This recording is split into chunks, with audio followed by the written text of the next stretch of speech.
Hello everyone, my name is Shane, and in this video we're going to be doing an unboxing and I'm going to give my first impressions on the Motorola Razr Fold. This phone is available at the time of this video. I personally paid $1,900 for this phone. Comes in two different colors, a white and this black we're going to be checking out here today. It has 16 gigabytes of memory, 512 gigs of storage. Inside the box, we have our phone and a pamphlet here. We also have a SIM ejection tool in a salt packet. We have a little bit of paperwork and a USB Type-C to Type-C charging cable with a bit of extra thickness to it. There is not a charger in the box though, worth keeping in mind. Let's go ahead and check out the star of the show here, this Motorola Razr Fold. First impressions out of the box, very large camera module on the back. Not always wild about that on these foldable phones, but we'll see if I get used to it. What I do like to see though are these rounded sidings on this. It should make for a more comfortable feel in the hand. We have a faux leather material on the backing here, some nice Motorola and Razr branding.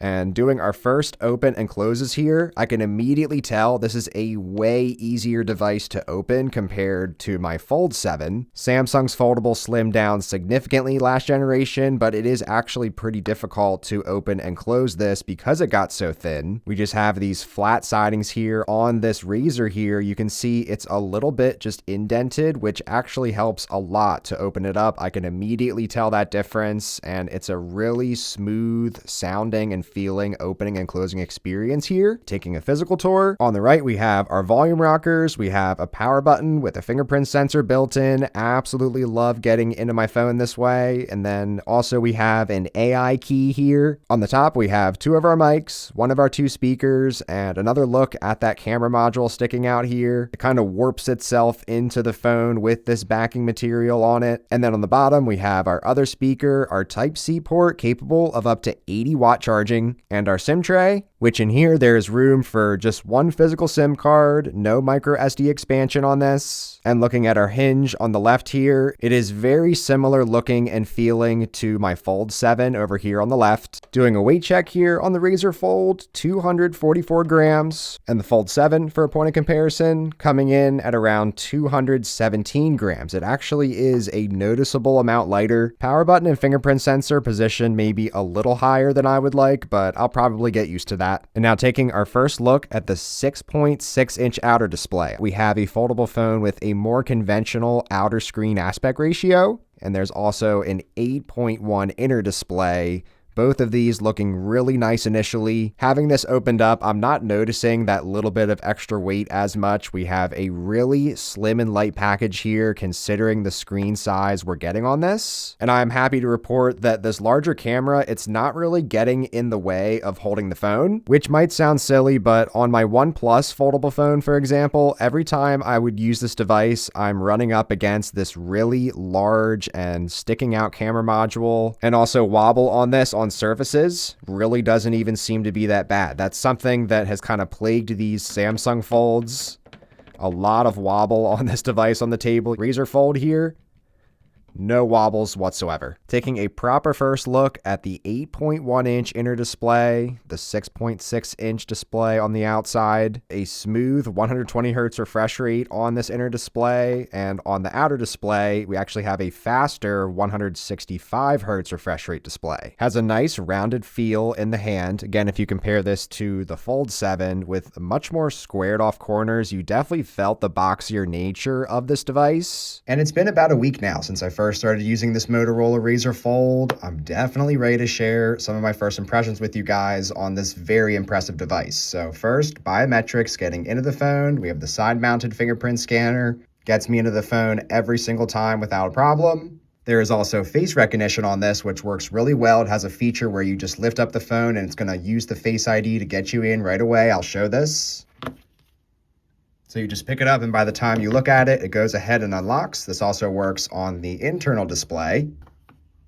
So just pick it up and it goes ahead and unlocks for you. So really easy and effective getting into this phone. And once you're in, you'll be greeted by one of two excellent OLED displays on this. These screens get very bright on both the inner and the outer screen here. As far as the crease itself, yes, it is there, but you really don't feel it at all when you're running your finger over it. Yeah, you'll see it when the screen is off, but when you have the screen on, you're looking at it, you really do not notice it there at all. Now, as far as real life usage, I've been really enjoying this on an everyday basis, both the inner and outer screens. As usual, I've been watching a lot of YouTube on this, so as far as watching content on your inner display, this has a really comfortable feel in the hand, so it's been really enjoyable binging a lot of content on this. This has been really enjoyable for web browsing. It's having plenty of room to scroll and browse on various web pages, and there is a ton of multitasking capabilities. So it's super easy to just press these three dots at the top here, and then you choose split screen or freeform.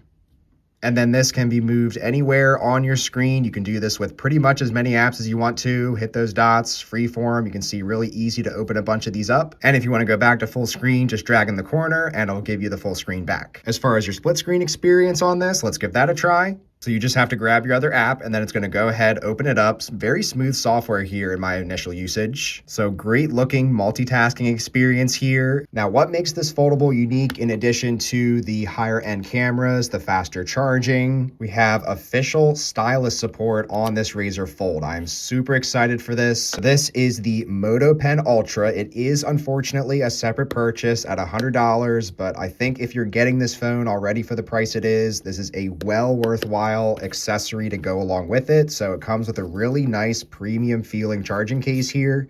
So just go ahead, dock your pen in there. Has a satisfying click, open, and close on it. But you have a Type-C port on this to keep this charged. And then every time you go to use this stylus, you're going to have 100% battery. This is a Bluetooth stylus. So yes, you can prop this phone up places, take pictures with the stylus. Obviously, this was a feature on Samsung phones for a really long time. It's been taken away, so it's really good to see brands with this coming back now. And this is actually superior to Samsung's S Pens with their foldable phones because you can actually use this stylus on the outer display. This was not possible on Samsung's Folds for whatever reason. You have the same exact support on both of these displays with the stylus. Now, I will mention with this one, when you do press harder on the internal display, it will say use a lighter touch to avoid damaging the screen.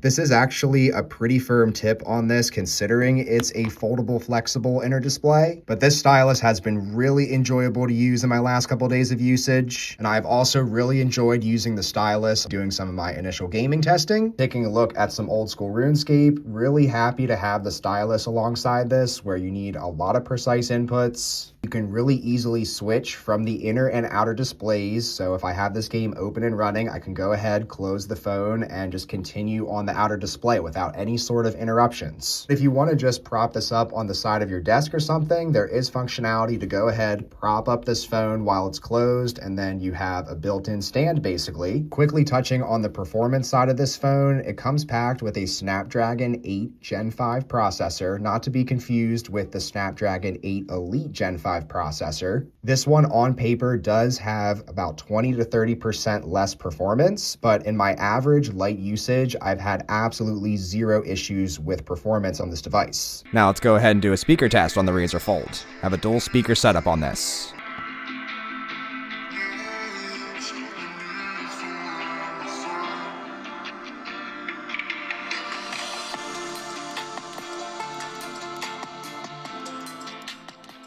Taking a look at the cameras now, since that's one of the bigger aspects of this phone, we have a triple lens setup here. All the lenses are 50 megapixels. Here's a look at the ultra wide lens. And then there's the 3x periscope telephoto lens, and you can do digital zoom up to 100x on this phone. So here's a quick look at the 20x and then the 100 times on this. So a ton of versatility camera-wise on this phone. Now on the video side, the 4K 60 filming could be a little bit smoother on the stabilization side, but at the end of the shot here, it looks like if you're stable with the phone and are keeping it steady, you can get smooth video results out of this. It's also worth making a quick mention of battery life on this Razr Fold. We have a larger 6,000 milliamp hour battery capacity. If you compare this to Samsung's Fold 7, this has just a 4,400 milliamp hour capacity. So a 35% larger battery in this device that is not all that much heavier and thicker, which has been giving me excellent battery life in my first week of usage. Also, a really big difference between this Fold 7 and this Razr Fold are the charging speeds. So this Fold 7